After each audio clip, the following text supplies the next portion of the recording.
Hi, welcome to my channel. Today I wanted to share with you why more games don't use direct storage on PC. There is only one game at the moment, which is Forspoken, which uses direct storage. No more games. And look at that. Direct storage on. Completely nice and flat frame time graph. Without direct storage. Stutters. Much less frames. So why don't more games don't use it? However, the guys mentions that it's only valid at lower resolution in this particular game. I ask him why, in your opinion, more games don't implement direct storage in their games, and he says that it just takes time. You need to build the whole game around this. If you start building the game and it's too late into development, you cannot simply add direct storage. That's my impression.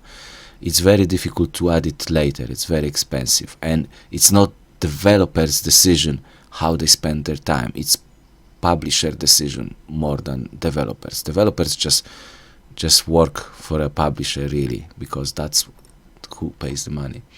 Now, another thing is PlayStation 5 has Kraken decompression unit. It's a dedicated unit just for that, and it's very efficient at that.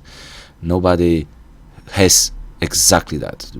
PC and Xbox have different solution for that, but PlayStation have really good, very strong decompression unit for direct storage. Another thing is to fully utilize direct storage on PC, you need Windows 11.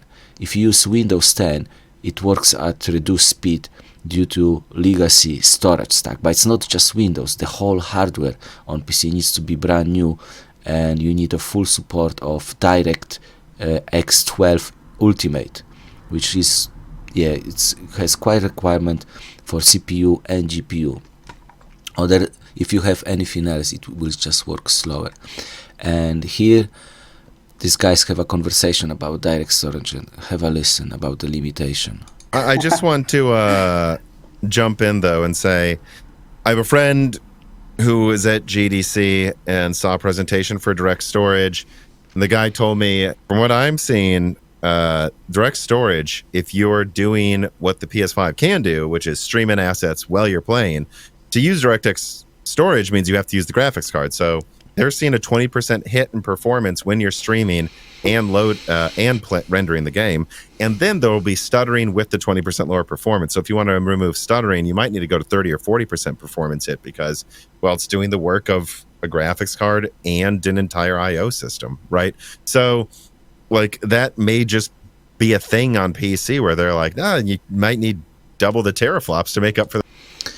Yeah, so that's another thing. If you want to fully utilize that, you get a very big hit on GPU. So you just switch the compression work from CPU that is currently done to the GPU.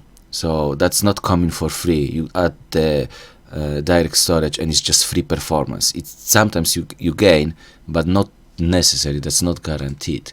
And I've asked this guy again about this.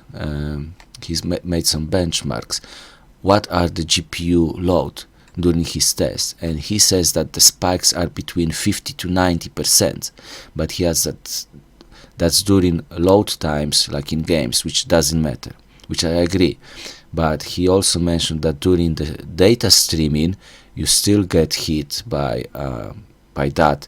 But when the game is optimized, it should be, in his opinion, but should be lower. But AMD says it's 20%, so take it as it is. And another thing with console games often have data streaming attached to camera movement. So you move the camera and assets are loading and get removed when you don't watch them again. So you don't waste your calculation power of your system. And that only works if you have fast enough hardware to actually do that. Imagine your hardware is not as fast as on consoles, and you move the camera and the assets are not loading on times.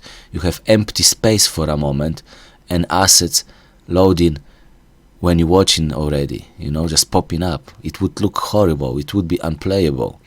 And now even bigger challenge. Imagine that you replace gamepad controller with a mouse and keyboard, and you move your camera like that.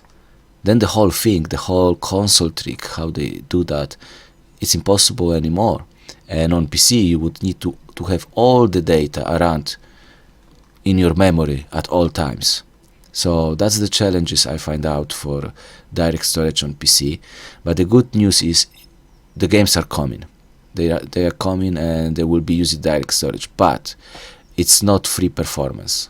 It doesn't look like that. It's just move forward, and we're gonna need a beefy hardware to actually utilize that fully. So yeah, thank you for watching.